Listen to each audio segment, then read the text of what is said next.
Hi, I want to welcome you to the Sheila Lee Show. This is the third show. I am so excited. I love sharing with you. I'm so glad that you spend time with me because I've got a special series going on right now. Encourage Me is the name of the series for the Sheila Lee Show. I'm excited. It's back by popular demand. And on today, I'm going to be sharing about abuse. Of course, this month is October, and of course, it's National Domestic Violence Awareness Month. And I've got my purple on today because today is Wear Purple. It's October the 19th, and I'm excited to be able to share with you. And I'm just going to share with you from my heart. First of all, domestic violence is real. I know it from a firsthand experience. I am a domestic violence survivor.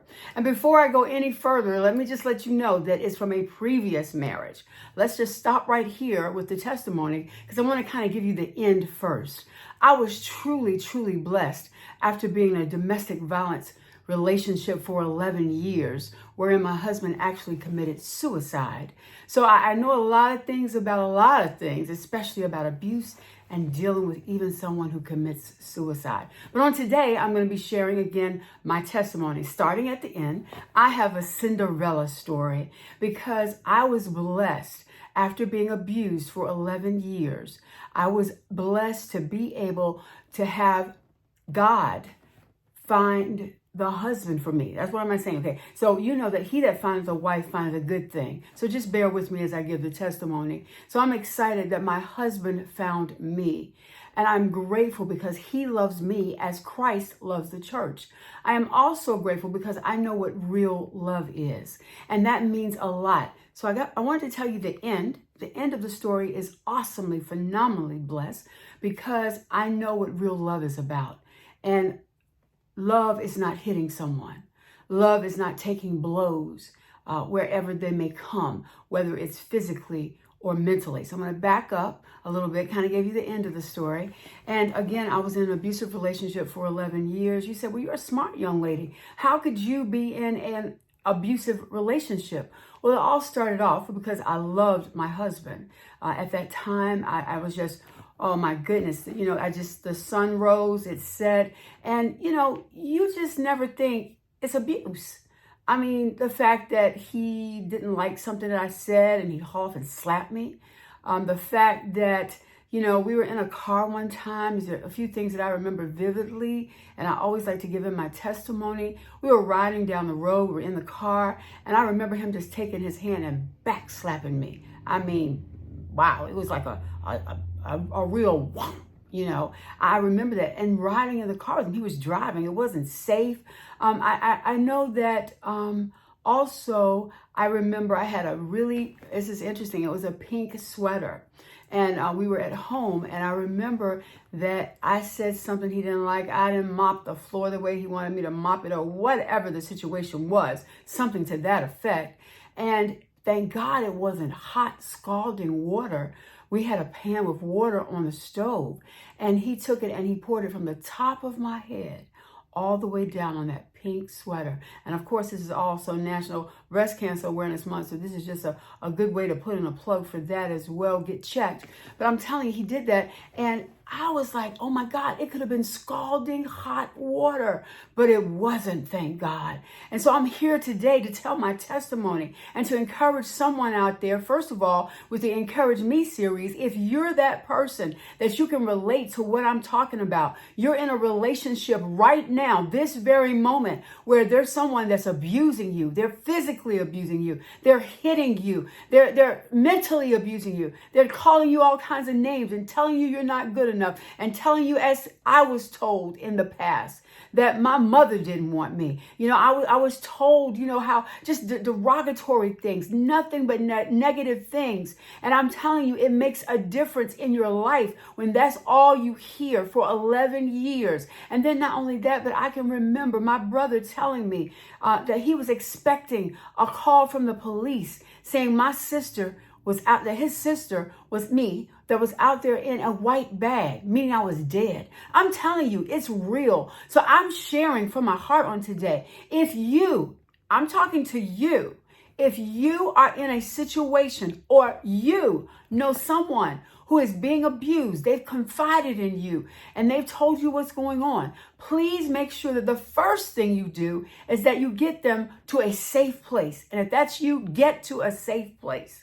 Then after that, whether that's an abuse shelter, whether that's a friend's house that you trust, whatever you have to do, get to a safe place. And not only that, but find someone, that one person that you can confide in, that you can tell them everything that's going on. And you don't have to worry about them telling somebody else. You don't have to worry about them going back to your abuser and just, tomming on you or making it worse for you. So that's the first thing I can tell you from experience. My God, it's not a t-shirt I want. But my God, I've got the t-shirt. And I don't want to wear it anymore. And I thank God I don't have to wear it anymore. And I thank God for the Cinderella story. But what I want to encourage you on today is to make sure that you, first of all, acknowledge if you're being abused.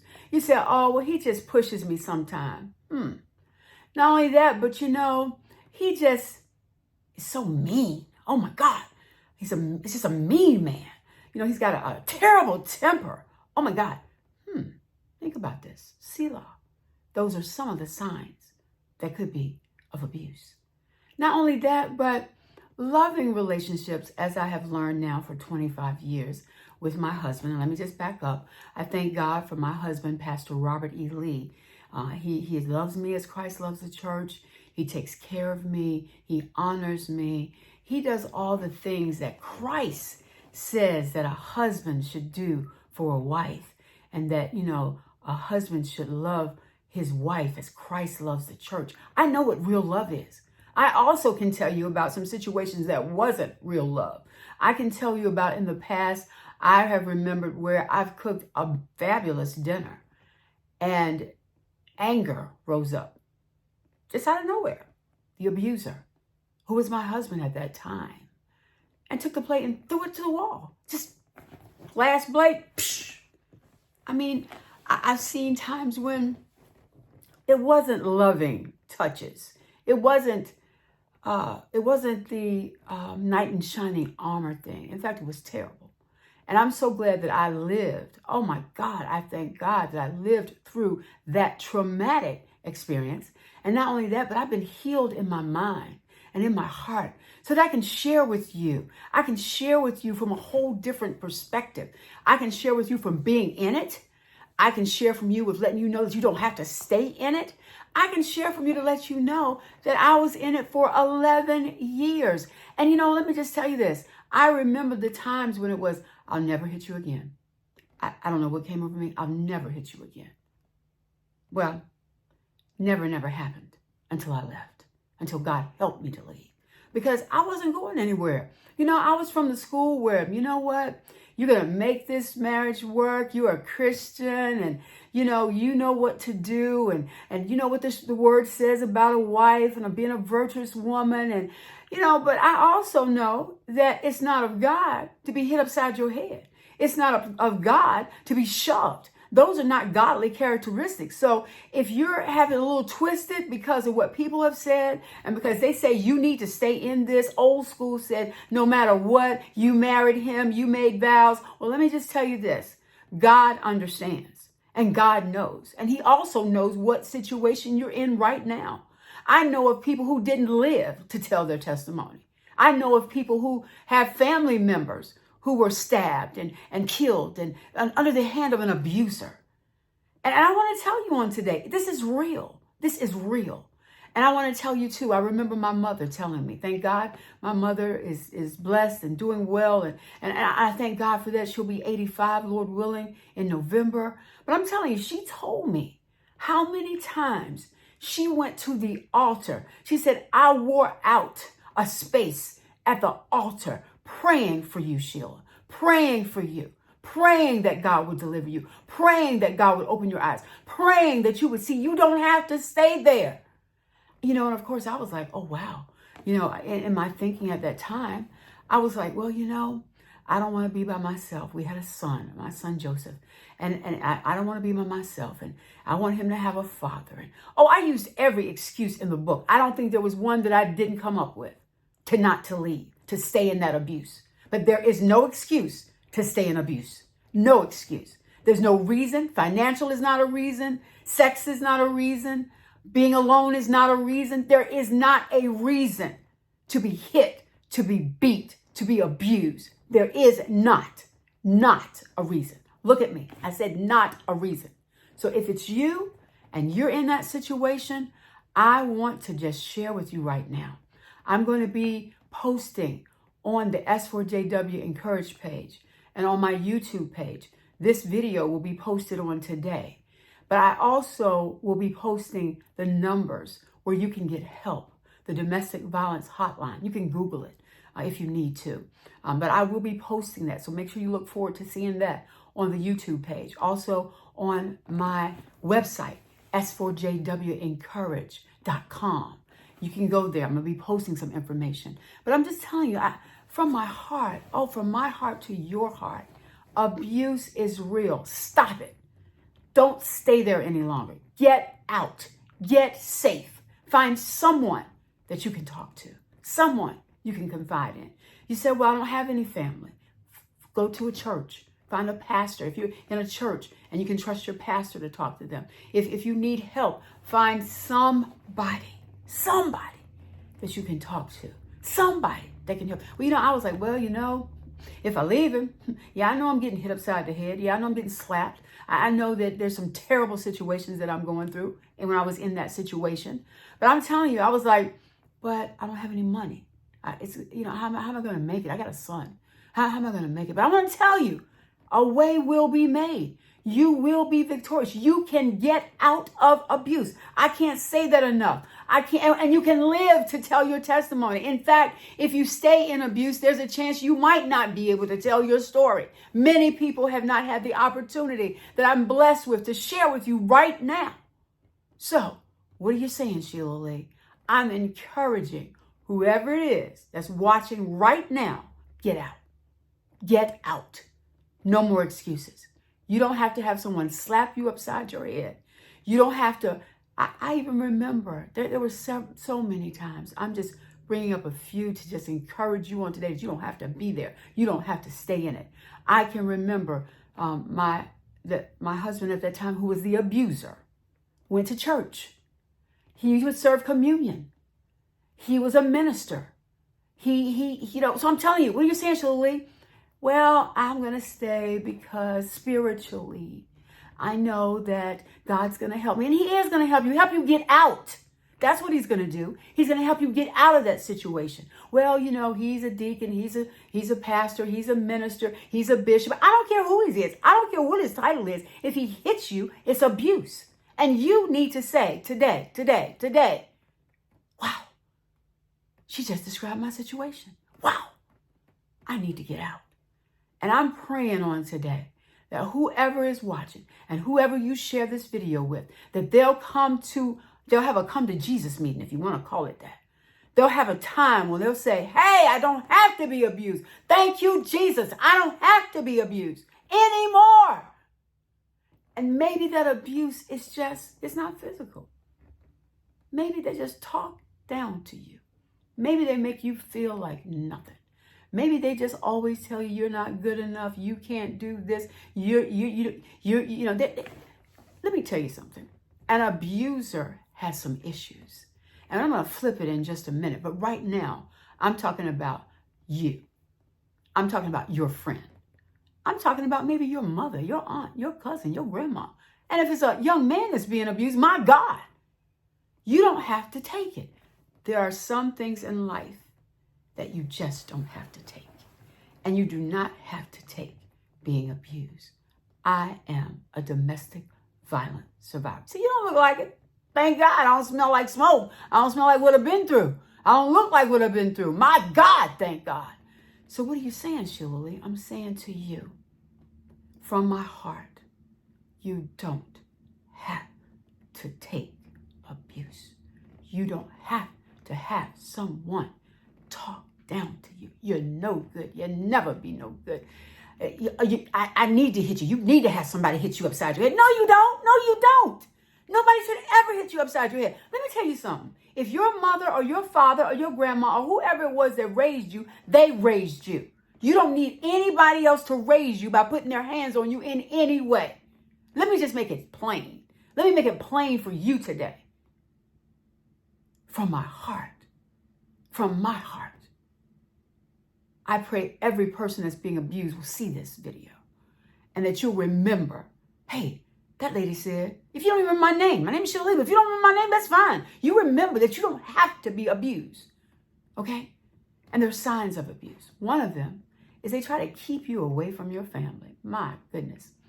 You know, he wouldn't let me call my mother when I wanted to. He wouldn't let me call my brother when I wanted to. He isolated me.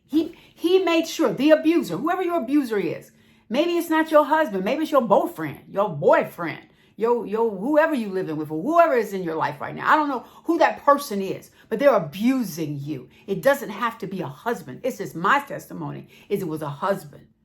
But what I'm telling you is going to be anybody, somebody you living with, whether it's right, wrong, or indifferent, you living with that man. And he says he's going to do this for you and he's going to do that for you. And first of all, he never does it. But again, when they tell you, your mama don't want you. I can't say that enough. I heard it all the time. Your mama don't even want you. Your mama don't want you. Well, guess what? My mama does want me. And guess what? Your mama wants you. And yes, your family wants you free from being abused, from taking licks that you don't have to take. Take a licking and keep on ticking. No. That's not for you. That's not for abuse, okay? You don't take a licking and keep on ticking. You stop it. You say, today, I am not going to be abused anymore. I'm going to do whatever I need to do to get out of here. Now, let me just say this. I left with my son, who was very young at the time. I left with nothing but the clothes on my back. And I went to a safe place. For me, it was a person. And I told them what was going on. And they helped me get help. But I made up in my mind. In fact, I couldn't even drive at first because he'd take the keys, anything to isolate me, anything. And you know, you say, oh, I'm staying for my child. You ain't staying for your child because your child don't want to see you abused. I know my son did not want to see me getting hit, hear me crying, all the things that I went through because he was there. He could probably tell a story just as good, if not better than I can. I remember having to leave. And I was going to church the next Sunday. In fact, I think I might have had to speak that next Sunday. And I went there after being abused, not having a place to stay. And I went on and did whatever I needed to do for the Lord. But I'm telling you, God is not saying that you have to stay in abuse. Abuse is not of God.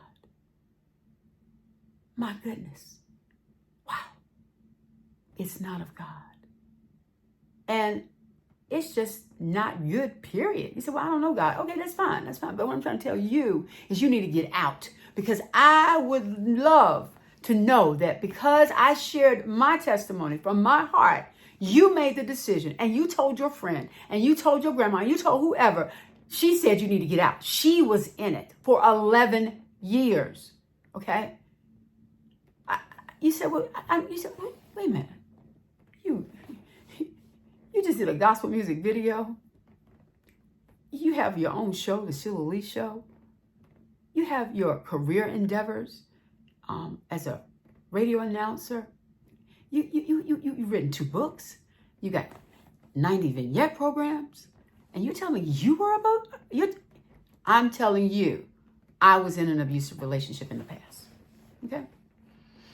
And I'm telling you that I just pray that you'll be delivered. I say as a spirit, because when you are in a situation when you are abused, you become codependent. And if you go to the abuse classes or someone ministers or can tell you about it as a clinical person, you become, I was a codependent. What does that mean? I really didn't want to leave. I wanted to leave, but I didn't want to leave. I didn't know how to get out of it. And maybe you're in that situation. You just don't know how to get out. Well, the first thing you need to do is just get out. Okay? Get out. Find a safe place. And I don't have time to give all the testimony, but what I can tell you is that, again, I'm not talking about a drug dealer. I'm not talking about a drunk. I'm not talking about somebody that had a reason necessarily, because there's never a reason. Let's just put that out. There's never a reason to beat somebody. Never. Or an excuse. That they may have an excuse for what they were dealing with or whatever. But I'm talking about somebody who went to church. I'm talking about somebody who served communion. My God. I'm talking about somebody who prayed. That was an abuser. So as I'm about to close on today, I really want to encourage you to get help. Find a safe place. Number one, the very first thing you have to do is get safe. Get safe. Yeah, I had a gun pointed at my head. Yeah, I've been at gunpoint. Yeah. Thank God I'm here to tell you that. Thank God I'm here to share that with you. Yeah, it was a terrible situation. But I couldn't get out. I wanted to get out. But every time I left so many times. Let me just tell you this. If you're in this situation, I left so many times. I took the court order out that I didn't want him to ever come around me again. And what did I do? I went right back to him. I took the court order out. And I still went right back to him. I said, what is wrong? I would leave. I would go and stay with my mom for a while and see things get together. He said, oh, come back. Oh, come on back. Come back. I won't hit you again. I miss you. Well, you didn't miss me enough not to hit me, obviously. And you didn't miss me enough for it to stop, obviously, because it was 11 years of it. So what am I telling you? My God, I pray that on today, if this is you, my story is similar to your story, and it only has to be similar in one way: abuse. You being abused, whether that's physically, whether that's mentally, or both. If that's you, get help. Get help. Find that person that you can go to. Get in a safe place immediately. And then find someone that you can talk to, that you can confide in. And I pray that this series, Encourage Me, is encouraging you. Because I just know that there are people who are dealing with some serious issues. And all of us, none of us have arrived. There's something that everybody is dealing with. But if you're dealing with abuse in your home, maybe, I don't know, is it on your job? I don't know. Is it a friend that you thought was a friend, but they ain't really a friend because they hitting you? Is it somebody you lay down with at night, every night, and they're telling you ain't worth nothing? You ain't this and you ain't that. And if you were this, you'd be that. It's abuse. It's straight up abuse. So again, as I'm ending this show, and as it is National Wear Purple Day, got my purple on, found a little scarf, kind of do a little something here. I want you to be blessed. I want you to laugh. I want you to be able to, as I am doing, someday, soon, be able to tell somebody that you're a domestic violence survivor. You did not stay any longer to take the abuse. So I don't usually do this, but I'm going to pray. Father God, I just thank you and I praise you that you are finding those that are being abused. And I pray, God, that you will touch their heart and that all that I've shared, they'll go and get help. They'll find shelter. God, I just pray right now for a fresh anointing, God, over the airways, God, that this show will go wherever it needs to go, to whomever it needs to encourage to get out. Abuse is not of God. And when I love someone, I won't hit them. Love is patient. Love is kind. Oh God, I thank you and I praise you for every viewer, that you will bless them. And especially if they need to escape, you've already made a way of escape. In Jesus' name I pray. Amen. Bless you. Look forward to next week. I'm not sure what it's going to be, but it's going to be blessed. And you're going to be able to encourage somebody else. Blessings.